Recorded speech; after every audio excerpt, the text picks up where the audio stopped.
Hello class 7. So we are doing chapter rational number and this is our lecture number 2. So representation of rational number on number line.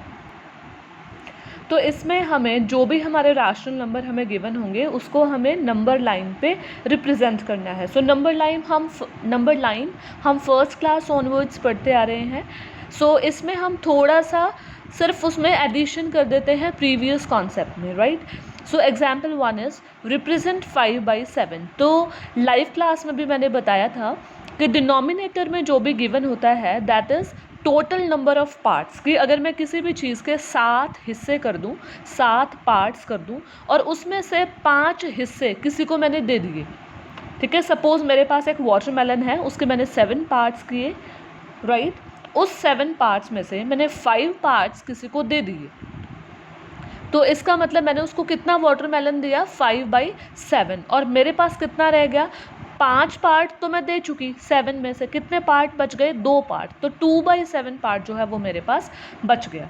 सो इसी तरीके से हम number line में करेंगे कि ये total जो 7 पार्ट्स हैं तो 0 से लेके 1 तक हम उसको 7 पार्ट्स में डिवाइड कर लेंगे. 1 2 3 4 5 6 7, ठीक है. सो 7 पे मैंने 1 इसलिए लिखा है कि वो एक कंप्लीट फिगर बन जाती है 7 के बाद, बिकॉज 7/7 अगर हम करते हैं so that is also equal to 1. 7/7 is 1. So 0 से 1 तक मैंने इसको डिवाइड किया 7 पार्ट्स में. फिर कितने पार्ट्स मैंने रिप्रेजेंट करने हैं यहाँ पे, 5/7 पार्ट रिप्रेजेंट करना है. तो 5 पे एरो लगा दूंगी मैं, दैट इज़ 5/7. तो ये केस था कि जब न्यूमरेटर छोटा है और डिनोमिनेटर बड़ा है. लेकिन ऐसे भी क्वेश्चन आएंगे हमारे पास कि जिसमें न्यूमरेटर बड़ा होगा और डिनोमिनेटर छोटा होगा, तो मैं एक स्टैंडर्ड फ्रैक्शन को मिक्स्ड फ्रैक्शन में चेंज कर लूँगी. मिक्स्ड फ्रैक्शन में चेंज करने से क्या होगा, एक हमारे पास होल नंबर आ जाएगा, उसके साथ में जो फ्रैक्शन वाली टर्म आएगी उसमें न्यूमरेटर छोटा होगा और डिनोमिनेटर बड़ा होगा. तो इसको मिक्स्ड फ्रैक्शन में चेंज करने के बाद मुझे क्या करना है, 1 जो है होल नंबर, ये तो मुझे चाहिए ही चाहिए, उसके साथ 2/5 पार्ट मुझे चाहिए. सो 0 से लेके 1 तक तो हमें जाना ही जाना है. उसके बाद 1 से लेके 2 तक, 1 से लेके 2 तक कितने पार्ट्स में डिवाइड करेंगे, 5 पार्ट्स में डिवाइड करेंगे. 1 2 3 4 5. 5th पे मैंने लिख दिया 2, क्योंकि 5 पार्ट्स में डिवाइड किया है. 5/5 इज़ ऑलवेज 1, एक कंप्लीट नंबर होता है वो, तो इसलिए मैंने इसको लिख दिया 2.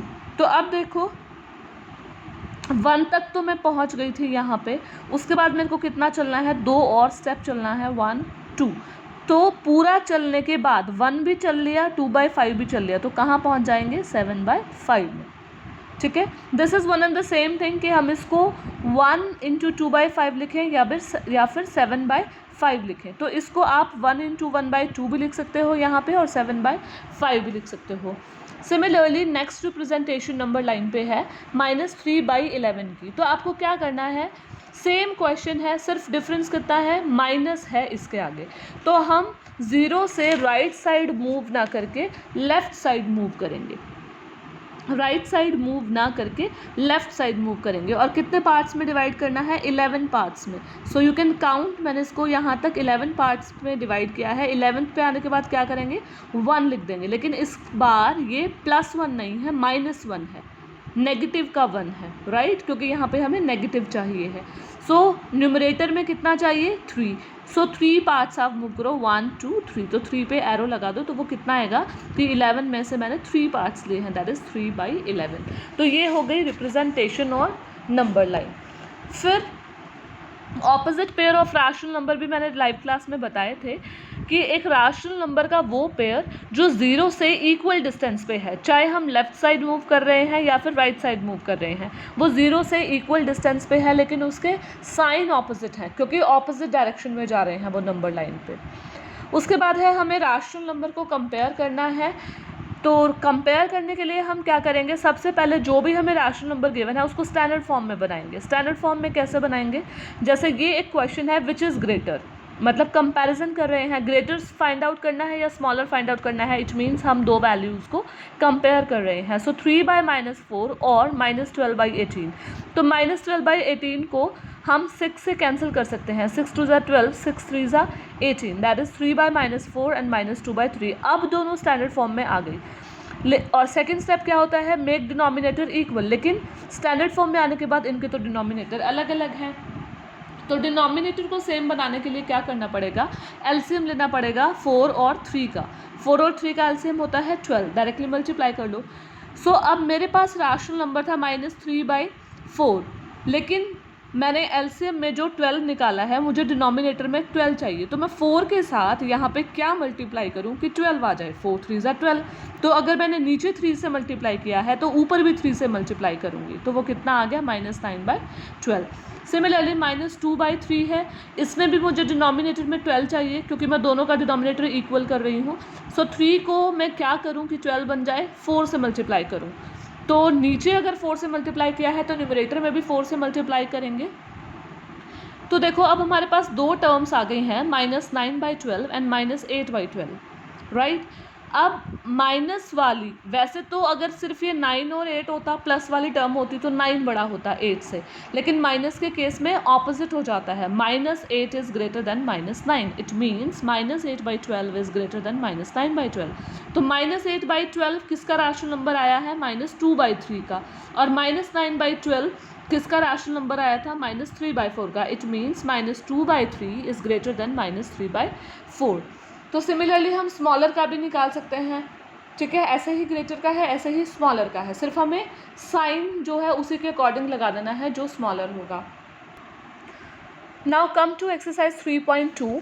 First 3 question we have done in live class, and in the 4th and 5th question it is given कि आपको कुछ राशनल नंबर दिए गए हैं और उसको असेंडिंग और डिसेंडिंग ऑर्डर में लगाना है, ठीक है. असेंडिंग ऑर्डर में कैसे लगाओगे कि सबसे छोटी टर्म पहले आएगी, उसके बाद इंक्रीज़ होता जाएगा. डिसेंडिंग ऑर्डर में क्या है, सबसे बड़े वाली टर्म पहले आएगी, उसके बाद डिक्रीज़ होता जाएगा.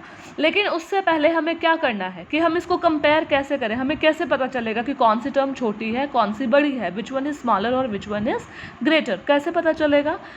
सबसे पहले हम उसकी स्टैंडर्ड फॉर्म बनाते हैं. सो ऑलरेडी ये स्टैंडर्ड फॉर्म में है क्योंकि कोई भी किसी से कैंसिल नहीं हो रहा. ओके, स्टैंडर्ड फॉर्म के बाद क्या करते हैं, एलसीएम लेके डिनोमिनेटर को इक्वल करते हैं. Denominator is 3957. 3957 का हमने एलसीएम लिया तो एलसीएम आ गया 315. तो देखो -5/3 मेरा पहला राशनल नंबर है, तो मैं इसको किससे मल्टीप्लाई करूँ, मुझे पता नहीं है, अभी इसको भूल जाएंगे. तो किससे मल्टीप्लाई करूँ कि अभी मुझे पता नहीं है. सो कि मैं 3 को किससे मल्टीप्लाई किया कि डिनोमिनेटर में 315 आ जाएगा. तो अगर आपको ओरली नहीं पता चल रहा है तो आप 315 को 3 से कैंसिल करके देख लो. 315 है, 3 से कैंसिल करके देख लो. 3 1 ज़ा 3, अकेला 1 नहीं जाएगा तो 0, देन 3 5 ज़ा 15, दैट इज़ 105. कि 3 को 105 से मल्टीप्लाई करो तो वो 315 आ जाएगा. सिमिलरली 5 को भी 105 से मल्टीप्लाई करेंगे तो वो कितना आ गया, -5 to 5. जिससे डिनोमिनेटर में मल्टीप्लाई किया है उसी से न्यूमरेटर में मल्टीप्लाई करोगे. सेकेंड राशनल नंबर है -4/9. तो 9 को किससे मल्टीप्लाई करूं कि वो 315 आ जाए. तो 315 को आप 9 से डिवाइड करके देख सकते हो तो कितना आ जाएगा, 9 3 ज़ा 27 एंड 9 5 ज़ा 45, राइट.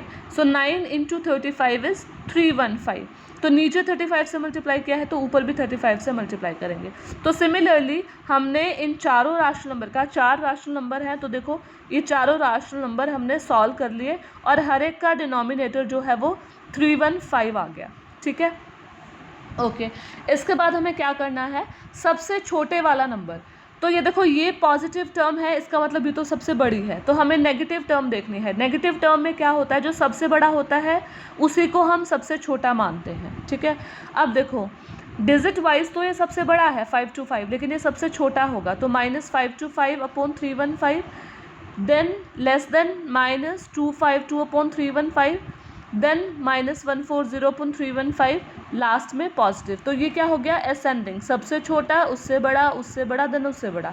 अब जो जिसका राशनल नंबर है वो लिख दो. 5 to 5 का राशनल नंबर कौन सा था, -5/3. -252 का राशनल नंबर कौन सा था, -4/5. तो इसको ऐसे लिख दिया। तो अब ये असेंडिंग ऑर्डर में अरेंज हो गया। इसी तरीके से आपको डिसेंडिंग ऑर्डर का भी करना है। Then question number 6 is filling the boxes with the correct symbol of greater than, less than और इक्वल टू। सिंबल लगाना है तो कंपेयर करना आपको आना चाहिए। अभी मैंने बताया था ग्रेटर और स्मॉलर कैसे फाइंड आउट करते हैं। पहले उसको स्टैंडर्ड फॉर्म में चेंज किया, फिर उसमें ग्रेटर और स्मॉलर निकाला। Question number 7 is draw a number line and represent the following rational numbers on it. एक नंबर लाइन ड्रॉ करोगे और उस पर रिप्रेजेंट करना है, तो वो भी हम सीख चुके हैं। क्वेश्चन नंबर 8 में आपको वैल्यू बतानी है एस की, देन पी की, देन बी की, देन डी की एंड देन टी की। तो इनकी वैल्यूज़ बतानी है।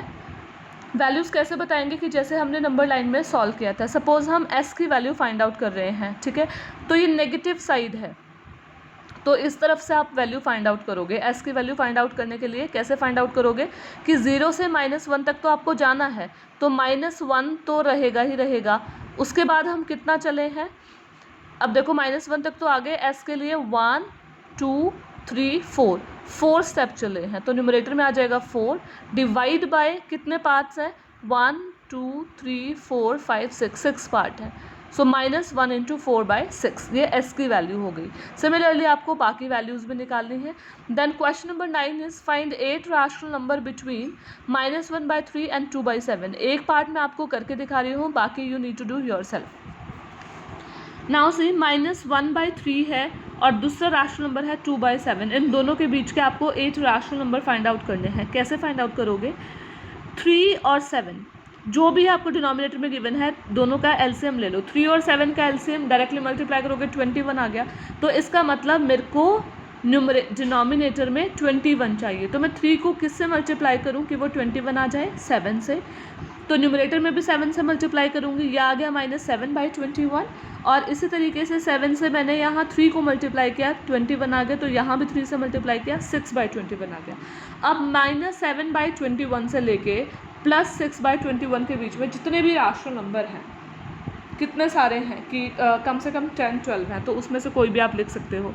तो -7/21 है, उससे नेक्स्ट होगा -6/21, -5/21, -4/21, -3/21, -2/21, -1/21, देन 1/21, 2/21, 3/21, 4/21, 5/21, 6/21 पे आके ये ख़त्म हो गया है।